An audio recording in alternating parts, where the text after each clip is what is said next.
Bonjour à toutes et à tous, bienvenue sur le podcast Dans la tête d'un cycliste pour la capsule Le Coach. Pour ça, je suis accompagné du spécialiste, de notre coach officiel, Loïc. Bonjour à tous. Salut Loïc, ça va ? Ça va, très Tout va bien. Très bien. Est-ce que tu as fait ta coupure, toi ? Est-ce que j'ai fait ma coupure ? On va dire que j'ai fait une coupure forcée pour des problèmes personnels, mais j'ai repris il y a 1 mois et demi. Donc, Bon, super. C'était le sujet du dernier épisode, de la dernière capsule parole de coach. Hein, c'est justement sur la coupure. Alors aujourd'hui, c'est vrai que notre podcast s'adresse à tous les cyclistes passionnés, ceux qui veulent faire de la performance, ceux qui veulent de l'aventure. Mais aujourd'hui, on va s'intéresser à un sujet justement qui quelque part transforme la manière dont on peut pratiquer le cyclisme, puisqu'aujourd'hui, à travers les différentes plateformes, on peut trouver des programmes d'entraînement un peu partout, hein, de manière, je dirais, pratique, accessible en ligne, notamment si on fait beaucoup d'entraînement en intérieur. Mais le sujet du jour, c'est comment progresser rapidement. Et on va essayer de comprendre quels sont les bénéfices réels d'avoir un accompagnement personnalisé. Quel est ton avis sur ça, Loïc, sur justement comment progresser rapidement, se faire soi-même son plan d'entraînement via les différentes plateformes, ne serait-ce que même si tu fais du Zwift aujourd'hui, tu peux avoir un programme d'entraînement juste sur tes datas, ou alors d'être accompagné personnellement par un coach. Je sais que depuis qu'on collabore ensemble, Loïc, que depuis que tu es chroniqueur sur le podcast Dans la tête d'un cycliste, ça fait maintenant 3 ans, puisqu'on attaque la saison 4. T'es full, t'es complet, tu es même obligé de collaborer avec d'autres personnes, donc ça fonctionne. Quel est ton avis sur ça ? Alors, je pense qu'il n'est pas possible de progresser rapidement ou de façon continue dans le temps, un temps long, sans être accompagné par quelqu'un dont c'est la spécialité. Après, si vous avez de grosses compétences, je pense que vous pouvez vous auto-entraîner, mais j'ai fait l'expérience que moi-même, j'ai pris un entraîneur et j'ai beaucoup plus progressé parce que c'est toujours plus difficile de s'auto-analyser. Mais dans 99,9%, de se faire accompagner par un professionnel, c'est essentiel si on veut continuer à progresser. Et progresser, c'est pas que performer. Ça ne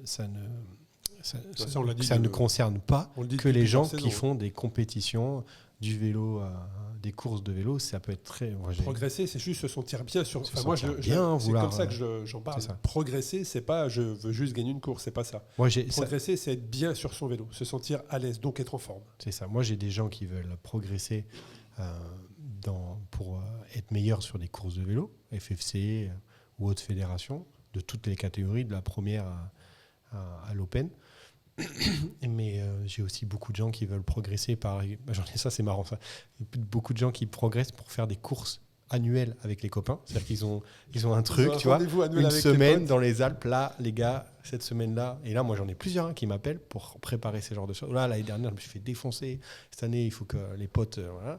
Et après, c'est vrai que ça chambre pas mal entre potes. Après, j'ai aussi des gens qui veulent progresser, qui font aucune compétition, aucune cyclosportive, mais qui veulent apprendre à se connaître, à s'écouter, à adapter l'entraînement à ce qu'ils sont pour continuer à prendre du plaisir dans la pratique du vélo. Alors tu vois, là me vient une question que je n'ai pas du tout dans mon script, mais quand on en parle, entre potes et tout, est-ce que l'approche est identique chez les femmes ? Est-ce que l'approche est identique chez est-ce que les femmes... Pourquoi elle serait différente ? Mais justement, je te pose la question. C'est-à-dire que est-ce que toi, l'approche d'être accompagné par un coach, est-ce que les femmes font plus leur truc de leur côté, entre elles, entre communautés, ou est-ce que les femmes ont une démarche de prendre un coach différente d'un homme ? Tu vois ce que je veux dire ? Non, tu vois, oui, je vois très bien. Tu vois ? Alors, à l'inverse, est-ce qu'un homme va plutôt vers un entraîneur femme ? Parce que dans la pratique, on voit bien ce qui ressort, et on fait beaucoup de sujets sur les femmes sur le podcast, que ce soit sur Ultra Talk ou dans la tête d'un cycliste, mais une femme dans l'effort a une relation à l'effort qui est différente, plus réfléchie, tu vois ce que je veux dire ? C'est pas dans l'approche de prendre un entraîneur. Un homme va aller au clash. Dans un effort, un homme va sentir un peu, il va sentir qu'il est dans le rouge, il va pas se poser de questions, il va continuer à aller jusqu'au clash.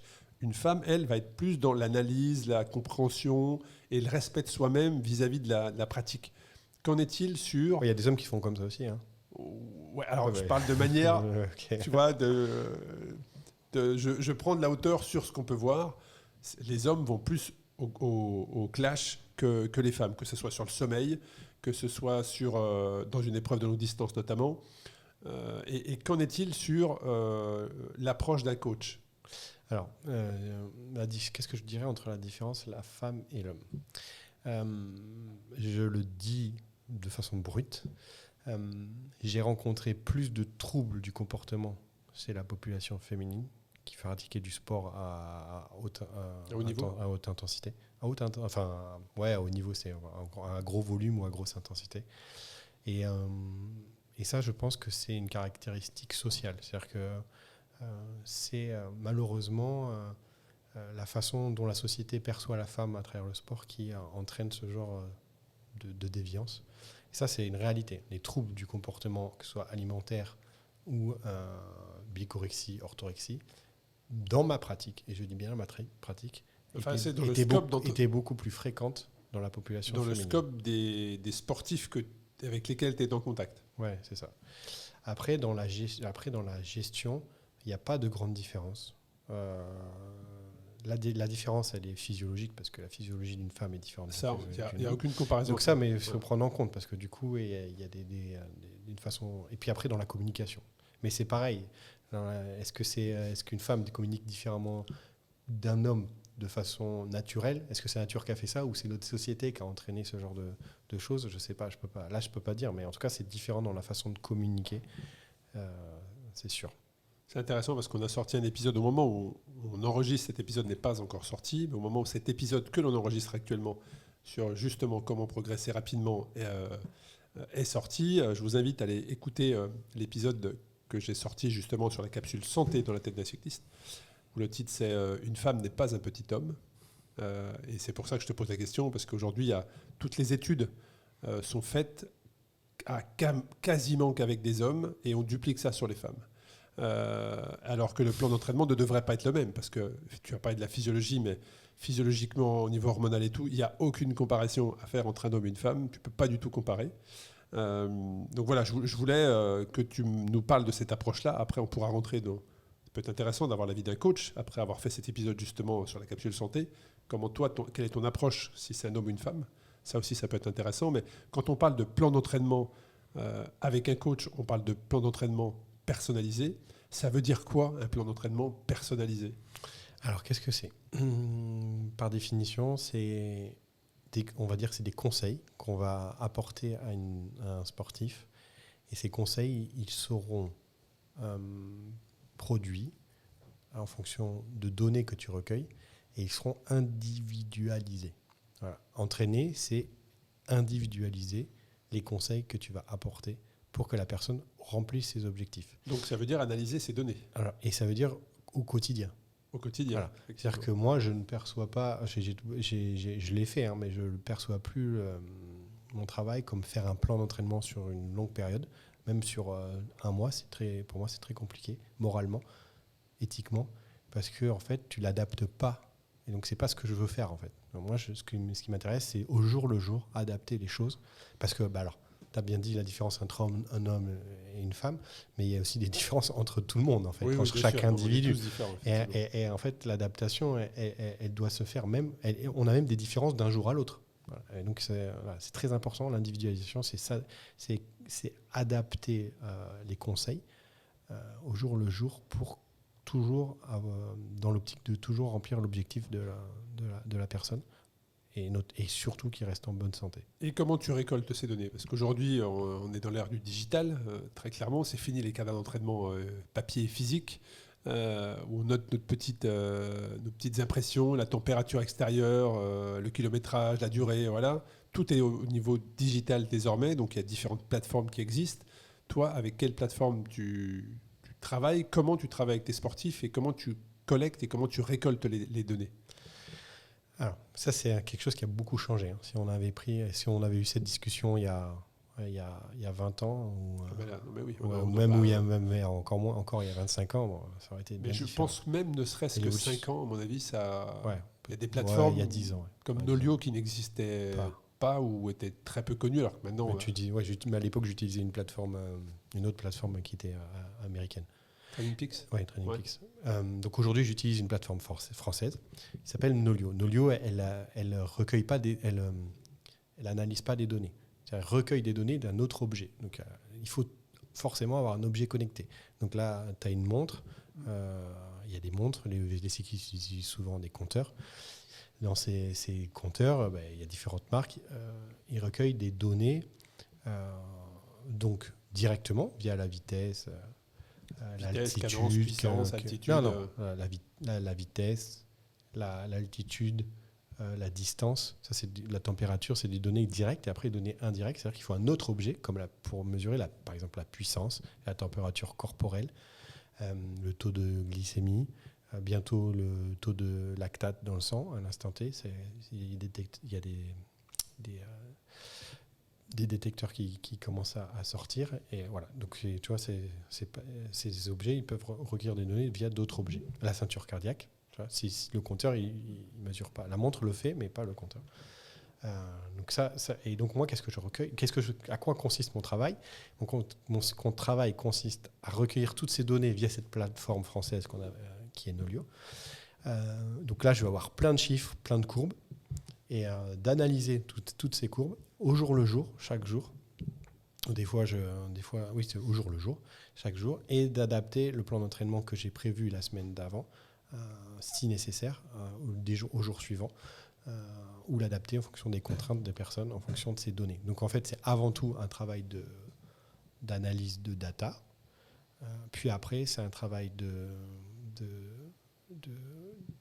d'utilisation, mon travail consiste à utiliser ces data pour promulguer des conseils dans le but de progresser la plupart du temps, ou d'être en bonne santé, ou d'être très performant.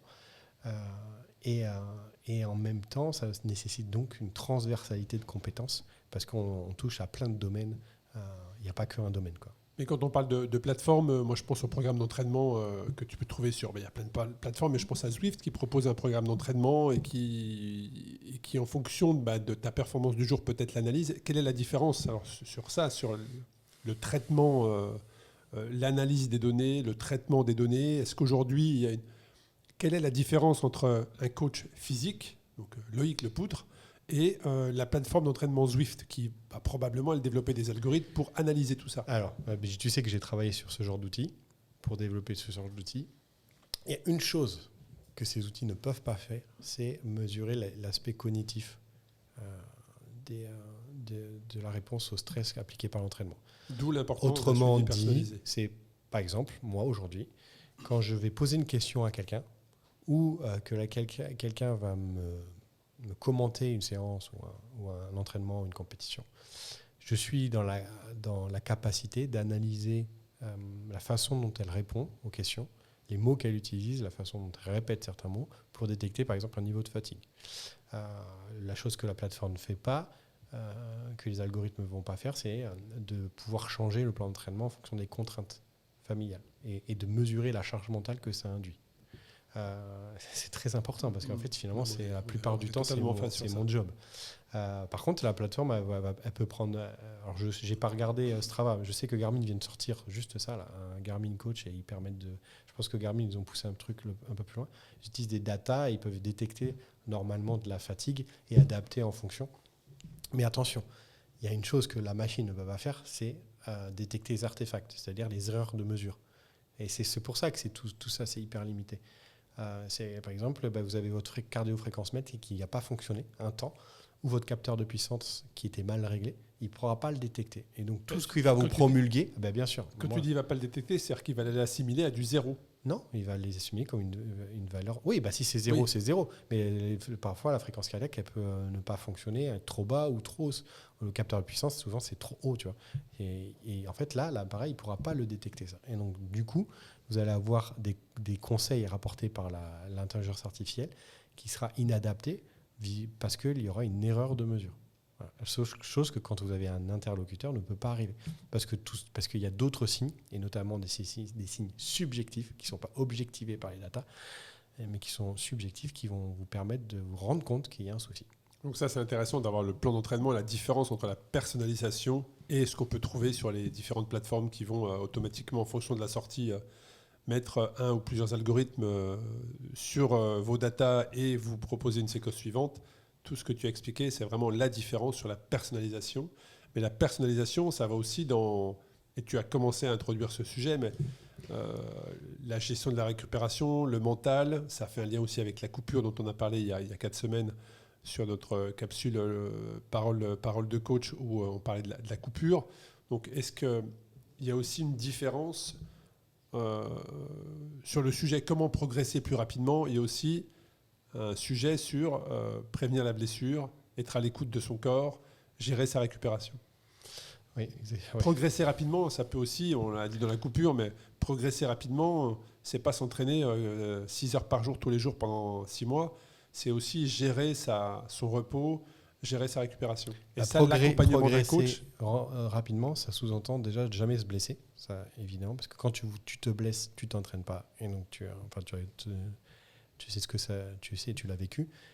Voilà, quand tu as la blessure, progresser rapidement, c'est aussi ne pas aller au-delà de sa capacité à subir le stress dû à l'entraînement et rentrer en burn-out, parce que derrière, tu progresses plus, mais surtout, tu régresses.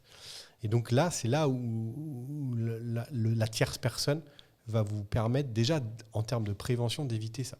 Après, il y a un autre aspect, c'est prévenir des déficiences, que ce soit des déficiences mécaniques, c'est-à-dire ou biomécaniques, c'est-à-dire mal pédaler, avoir une efficience au pédalage qui n'est pas bonne. Et donc, c'est-à-dire que quand vous pédalez au niveau économique, vous n'êtes pas optimal.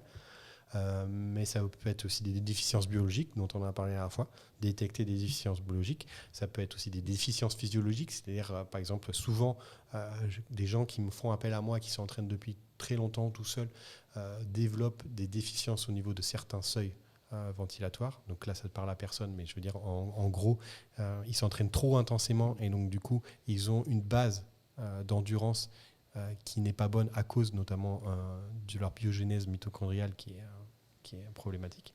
C'est-à-dire qu'ils n'ont pas assez de mitochondries ou alors ne sont pas assez fonctionnels. Et ça, c'est très régulier. Et du coup, je vous invite sur ça, à écouter l'épisode sur nos centrales nucléaires où tu parles spécifiquement de ça. Et ça, c'est des choses que je rencontre régulièrement. Et les déficiences aussi, elles sont souvent dans l'organisation de leur vie.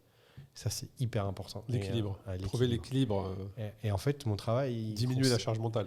Ouais, moi déjà, j'essaye de faire ça. Alors, je rajoute de la charge mentale d'un côté, puisque je rajoute des choses à faire, mais j'essaye de les éduquer dans la façon de communiquer avec moi pour que justement ce que je rajoute ne devienne pas trop important. Et surtout, j'essaye d'éduquer sur la façon dont la pratique du sport doit se faire dans un environnement socio-professionnel où on doit être capable de mettre des priorités et de ne pas aller au-delà de ces priorités, parce qu'autrement, ça devient des contraintes trop importantes, et d'organiser tout ça pour que ça se lisse dans le temps, tranquillement.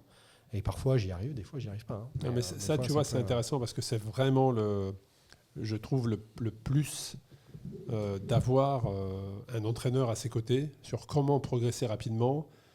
Ça, un algorithme sur une plateforme digitale où tu sais les applications que tu peux trouver qui fonctionnent avec des bots derrière et qui donnent des réponses toutes faites, ça tu l'as pas avec. Pour l'instant, tu l'as pas. Après, je sais, moi, je suis en relation avec tu penses. Non, je suis avec une start-up française qui s'appelle Mona, M-A-U-N-A, qui travaille sur un outil, mais qui prendrait beaucoup plus de paramètres en compte que ce qui est actuellement, et notamment des paramètres subjectifs. Et subjectifs au niveau de la nutrition aussi. Mais ça n'existe pas. C'est en cours de développement. Eux, ils ont commencé à lancer un produit, mais qu'ils améliorent au fil du temps. Et en tout cas, voilà. Donc, il y a des gens qui travaillent dessus, mais pour le moment, ça n'existe pas. Est-ce que ça existera ? Ça sera toujours limité.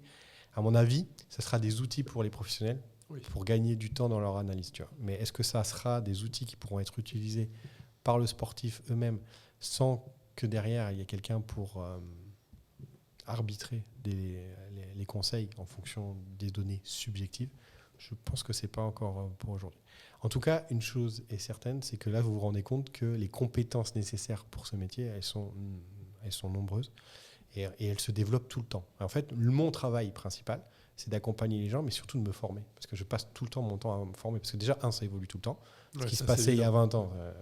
Et puis deux, il y a une transversalité des domaines, des disciplines qui nécessitent un apprentissage au quotidien. Et puis quand on parle d'accompagnement, d'entraînement personnalisé sur justement comment progresser rapidement, le rapidement presque paradoxal du fait qu'être accompagné par un coach, c'est aussi améliorer ses performances à long terme. Tu vois, c'est un petit peu ralentir pour accélérer par la suite quelque part. Là aussi, qu'est-ce que tu peux nous dire? Est-ce qu'aujourd'hui, enfin en tout cas, quel outil ou quelle stratégie va mettre en place le coach pour justement optimiser la performance sur le long terme? C'est une bonne question. Merci. Je ne sais même pas par où commencer. On a fait des épisodes sur justement ne pas commencer trop rapidement, sur la périodicité, sur ce genre de choses. Voilà, qu'est-ce que tu peux... Alors déjà, j'ai toujours une période d'observation qui va durer entre 2 semaines et 3 semaines. Donc là, pendant cette période-là, je vais évaluer les qualités physiologiques via ce qu'on appelle des tests. Moi, j'appelle ça des évaluations pour que ce soit un peu moins stressant. Des tests. Donc là, tu vas évaluer le profil physiologique de la personne.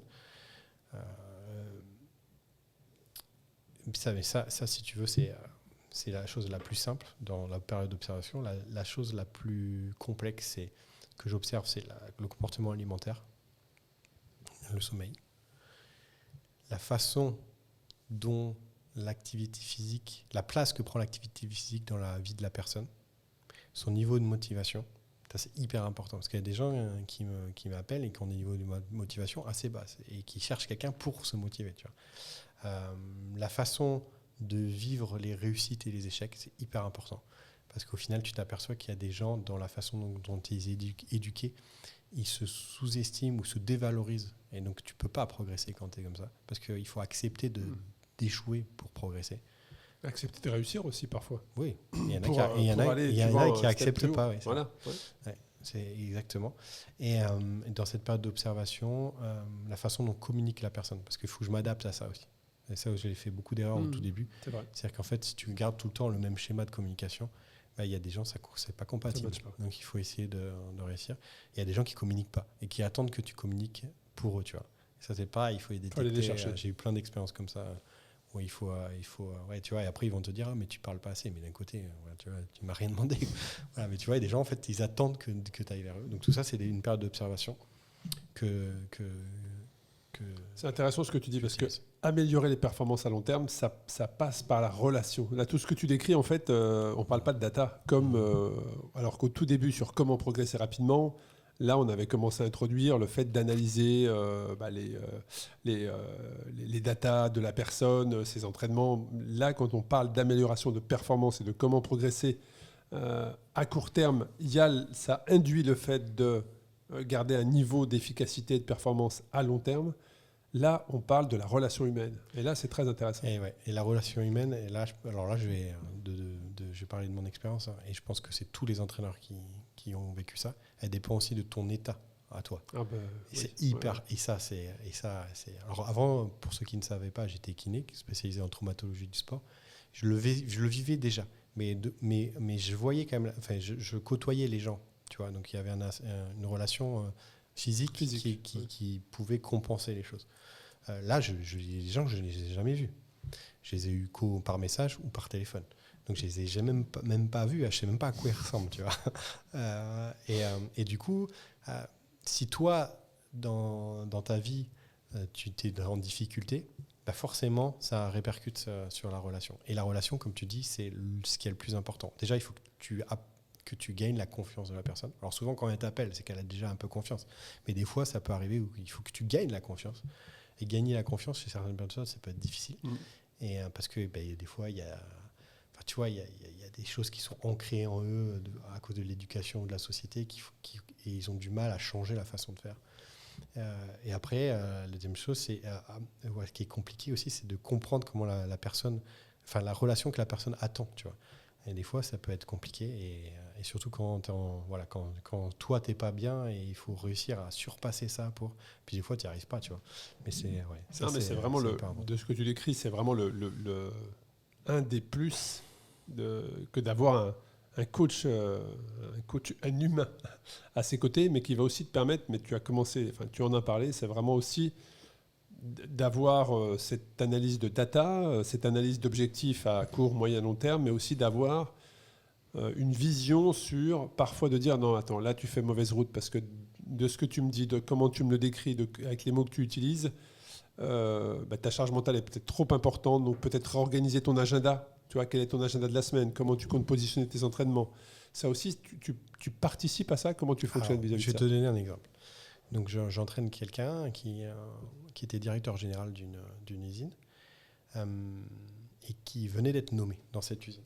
Et cette usine n'était pas l'endroit où il résidait. Donc, il fallait qu'il se déplace toutes les semaines. Donc, déjà, le déplacement, quitter sa famille, c'était une charge. Puis, arrivé là-bas, il s'est retrouvé à gérer 300 personnes du jour au lendemain avec plein de problèmes. Ça a augmenté sa charge. Et sa charge mentale, pardon. Au point où, en fait, le sport, il ne pouvait plus, en fait. Parce que déjà, il n'a plus envie. C'était plus dans son scope. C'était plus dans son scope.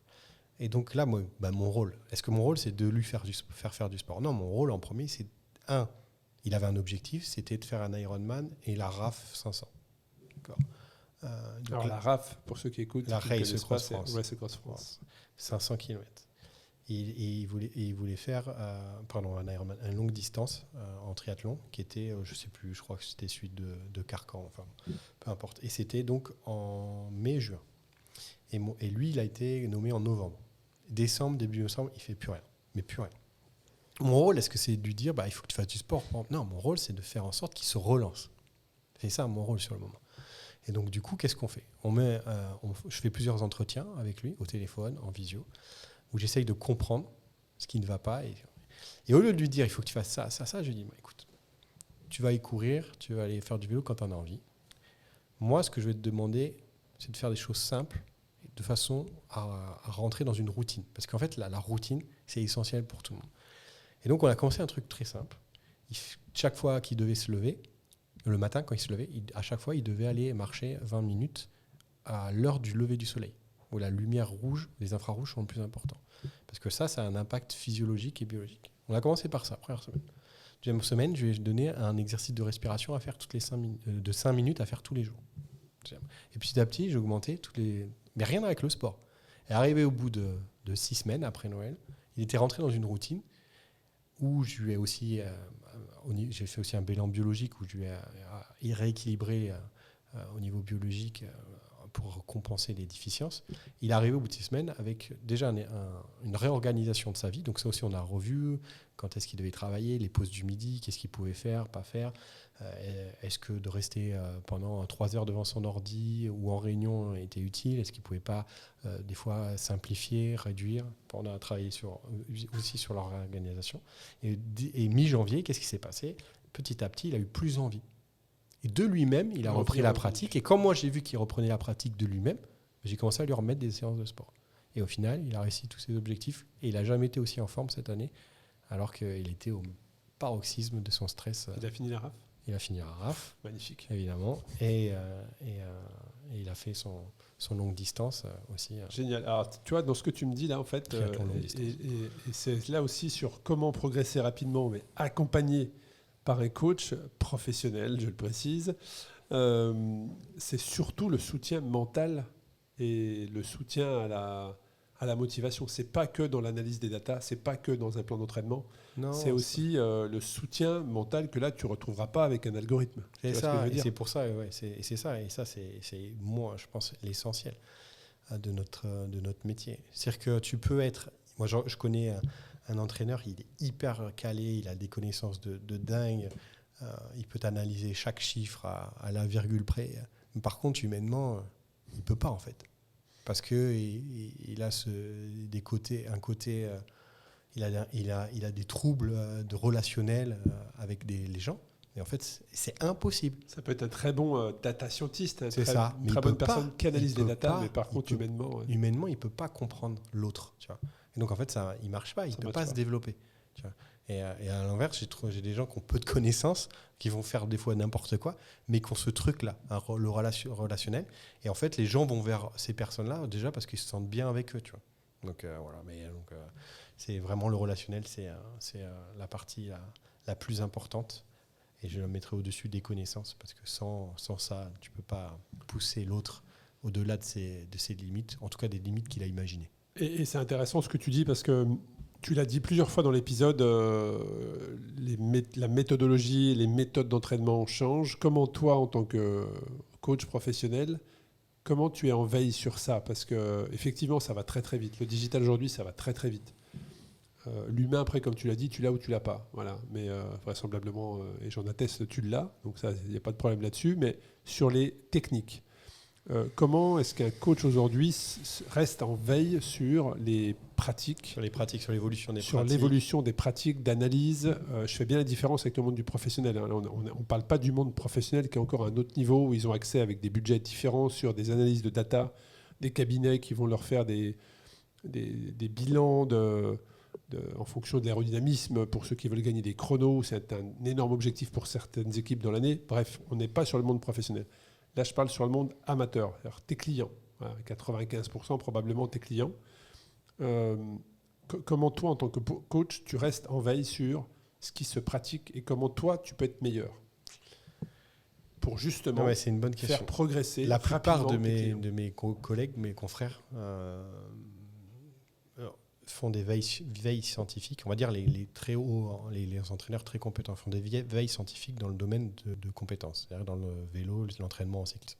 En gros, à quoi ça consiste? C'est-à-dire qu'ils utilisent des sites qui répertorient toutes les études scientifiques et chaque semaine, généralement, chaque semaine, il y a des articles. Et en fait, ils ont des alertes. Dès qu'il y a un nouvel, ils lisent l'article et voilà, ils font une veille scientifique. Ils lisent les articles, ils font des résumés et ils les rentrent dans des catégories et ils évoluent comme ça. Donc moi, je ne le fais pas parce que je m'appuie sur ces gens-là qui souvent publient. En tout cas, je lis ces gens-là. Pourquoi je ne le fais pas? Parce que je pense que ma pratique est plus bénéfique en m'enrichissant dans des domaines différents.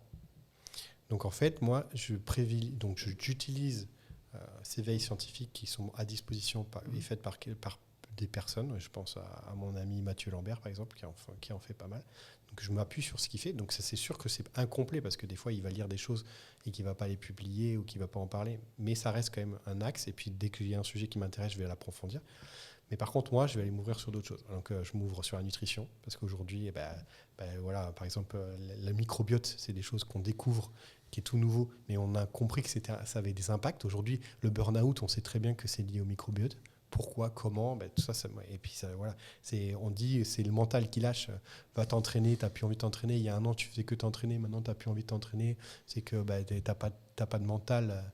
T'es nul, tu n'y arriveras jamais. En fait, ça n'a rien à voir avec le mental. C'est biologique. C'est notre microbiote qui est perturbé.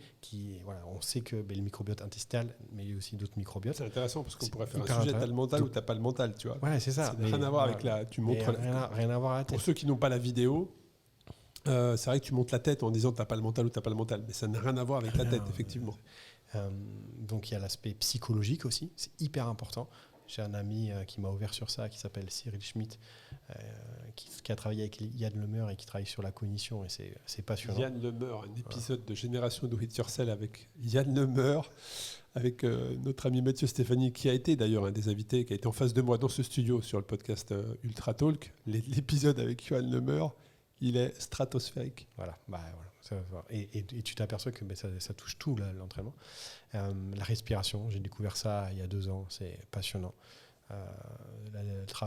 L'apprentissage sur la respiration, et tu t'aperçois que parfois, des techniques de respiration, d'entraînement en respiration peuvent suppléer ou voire remplacer certaines séances d'entraînement. Et voilà, donc je m'ouvre sur différents domaines, et ça, je trouve que c'est important. Mon domaine de compétences, de formation, c'est la santé.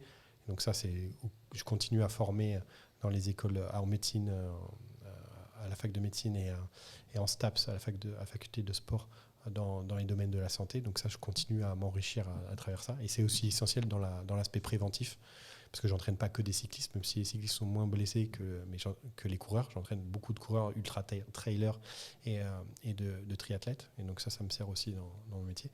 Mais voilà, moi, je fais comme ça. Et donc je connais de plus en plus d'entraîneurs. Ouais, je diversifie tes connaissances plutôt que de plonger, comme probablement ton collègue que tu expliquais tout à l'heure, non, full data, lui vertical. Il s'ouvre sur d'autres choses. Le but, c'est d'avoir on va dire quand tu es jeune, tu es pile sur ton domaine de compétences. Mais en fait, ton domaine de compétences, c'est l'entraînement cyclisme. Et l'entraînement cyclisme, finalement, il a plein d'autres domaines autour.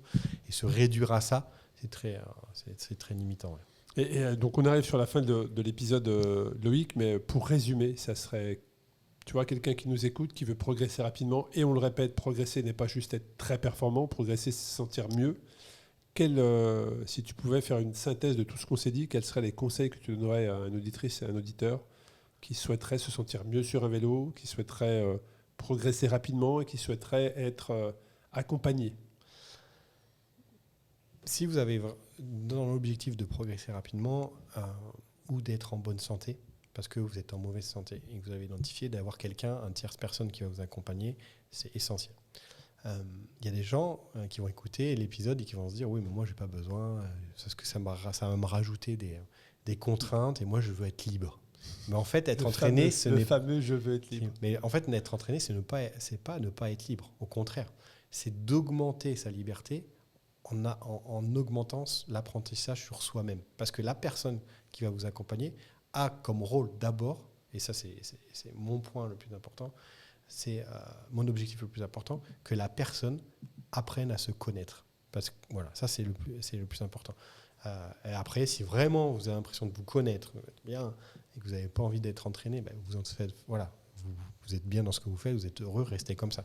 Mais si vous avez vraiment des objectifs de découvrir qui vous êtes, comment ou jusqu'où vous pouvez aller, et de le faire de façon dans un cadre sécurisé et optimisé dans le temps,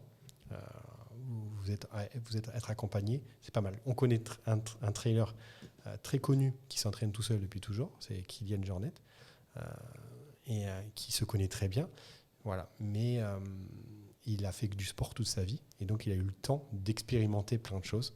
Et il n'a rien fait à côté. Quand on fait autre chose à côté, c'est compliqué d'expérimenter sur soi-même. Oui, il a eu le temps d'expérimenter plein de choses. Et il a eu le temps de se reposer aussi, tu vois. Voilà. Comme il l'a partagé dernièrement. En tout cas, un grand merci Loïc pour tous ces conseils. On a bien compris à travers justement cet échange que comment progresser rapidement, accompagné par un entraîneur. Un coach n'était pas juste suivre un plan d'entraînement bêtement, mais il y avait plein d'autres choses autour qui faisait que justement tu progressais rapidement, mais c'est surtout que tu pouvais conserver ton niveau de forme dans la durée. Ça aussi, c'est très important. Donc un grand merci pour tous tes conseils. N'hésitez pas à nous partager via vos commentaires sur les réseaux ou directement sur le site.